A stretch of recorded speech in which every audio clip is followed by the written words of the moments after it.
welcome. Thank you for joining us this evening to witness this premiere of a collaboration that we've been working on for about the past month or so. We decided that we want to do a collaboration of a new piece of choreography with live music played on the cello. So I talked to Suzanne Gainey here, who is a cellist with the Central Oregon Symphony and a cello teacher in town. And we decided to pull this collaboration together. And it's been a very amazing process. And it's been a lot of fun. And we look forward to showing you here in a few minutes and also answering any questions you may have. So if you have comments or thoughts that you would like to share, feel free to comment and we'll answer any questions you have after we show the piece. Suzanne, would you like to say a few words about the piece? I would. So I wanted to share just a little bit of the history of the work that we're going to play for you.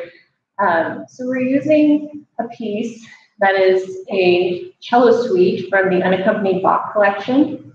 And it could be said that if the cello were to write music itself, it would be the Bach cello suite.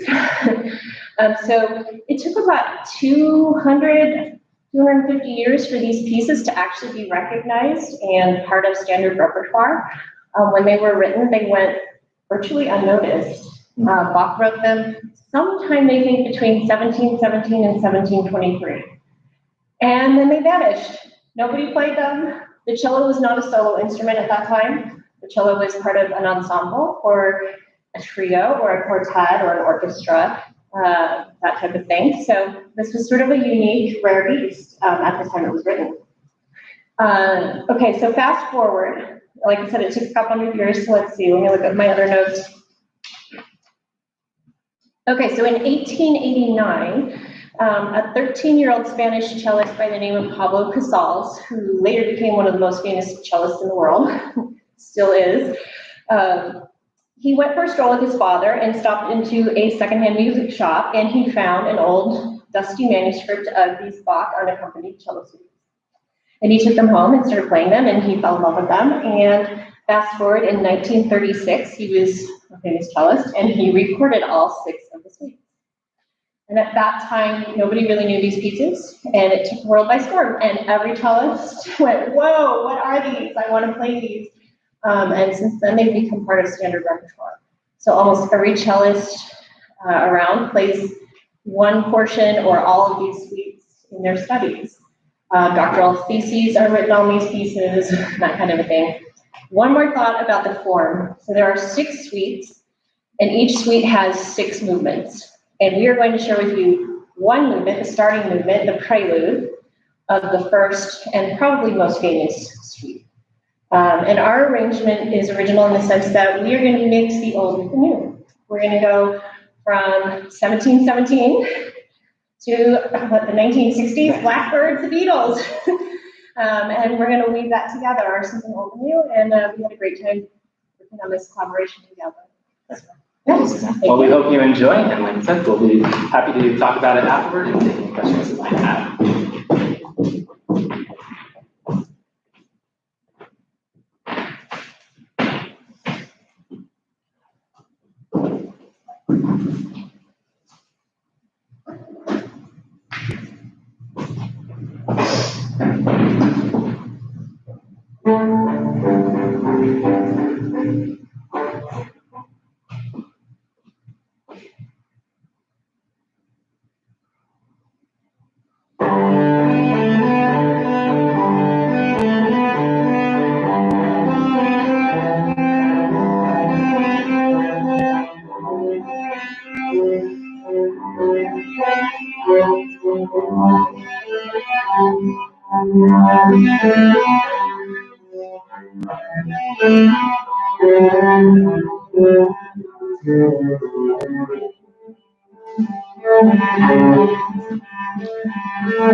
Well done.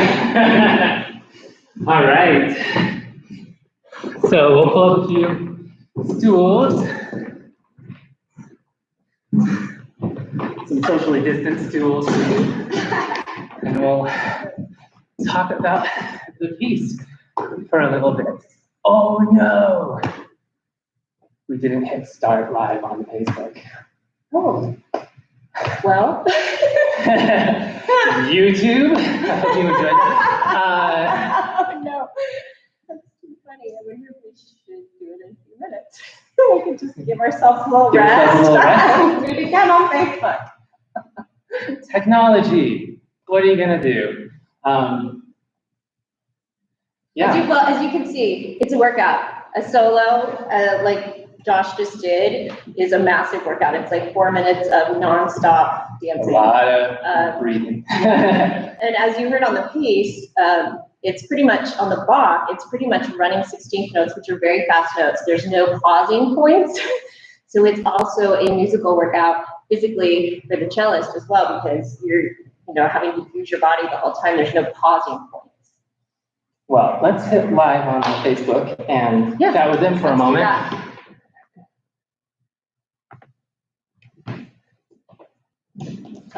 A couple more happens, yes. Facebook, we're so sorry. We queued up the video and we got it all set up and hello Facebook, there they are. Hi, this time. I'll apologize for our tardiness. Normally dancers and musicians are known for their timeliness, both in music and arrival times. We were here, we just ran the entire piece, and we had only hit record on our YouTube channel. So, our apologies. Yeah, we will do it again in just a few moments. That way you can, if you're on Facebook or YouTube, you can get a second look at it. And if you're on Facebook, thank you for joining us now, even though we are a little bit late. So, my name is Josh Deininger. I'm the Artistic Director of Central Oregon School of Ballet. And about a month or so ago, I approached Mrs. Suzanne King, about a collaboration of choreography and live cello music.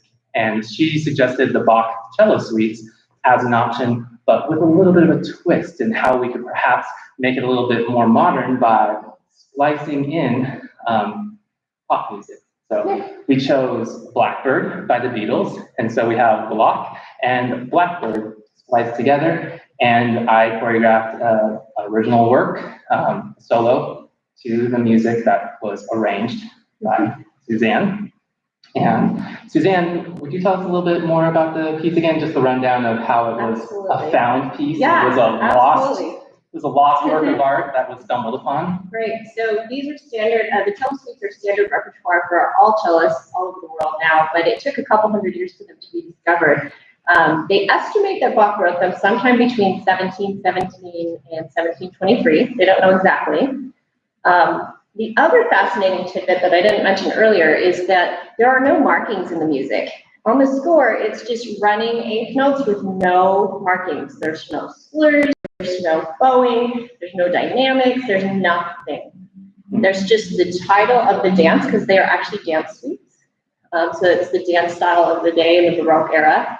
So this was the prelude. There's also a courant, an allemande, a jig, a minuet. I think there's something else in there, but anyway, there's 6 of them in each suite, and there are 6 suites, and each suite has 6 movements, so it's a cycle of sorts. So anyway, they were composed sometime in the early 1700s. Nobody really played them. Cello wasn't a solo instrument then. The cello was more of a background instrument in the orchestra, or a quartet, or a trio. So they were composed, but pretty much forgotten. Fast forward a couple hundred years, a young cellist by the name of Pablo Casals in Spain. He was 13, he was walking around with his dad and went to a secondhand music store. He found a transcript or a piece of music in a dusty pile, and it was the 6 unaccompanied cello suites. He took them home and fell in love with them, started playing them, and several years later, he was doing recordings. He was a famous cellist. In 1936, he did a recording of all of the suites. And it just took off. It became a worldwide sensation, and ever since then, it's been standard repertoire for every cellist, pretty much, to want to play these pieces and to study these pieces. And I think what makes them so fascinating is, again, there's no interpretation in the score. So every musician can put their own spin on the phrasing, on the bowing, on the articulations, on the dynamics, and you can add your own little personality, if you will. Which has also been fun for us, because she first played the arrangement and felt like it was close to 6 minutes.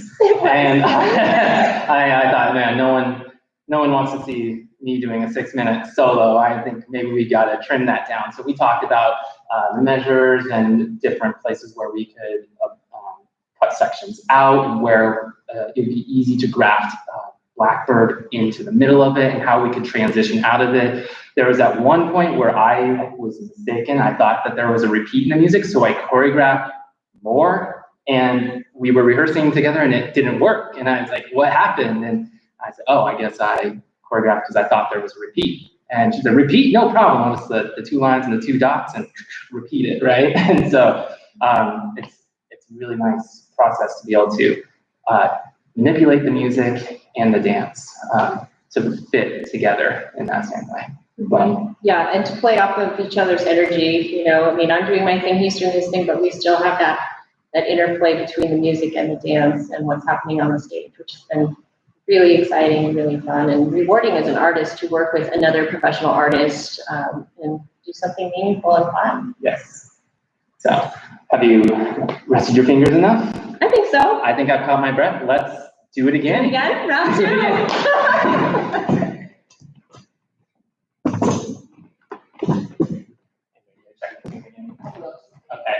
she's going to tune real quick, and that way we're going to go for round 2.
All right. What time? Let's see if we have any questions here. Oh.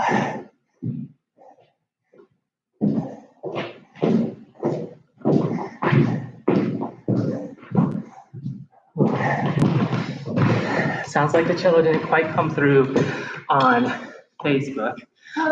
We are recording this, also not live, so we will take a recording, we'll upload a clean version and post a link to it. That way you can appreciate the music of live cello undistorted. So, but thank you for that feedback, and thank you everyone with the applause.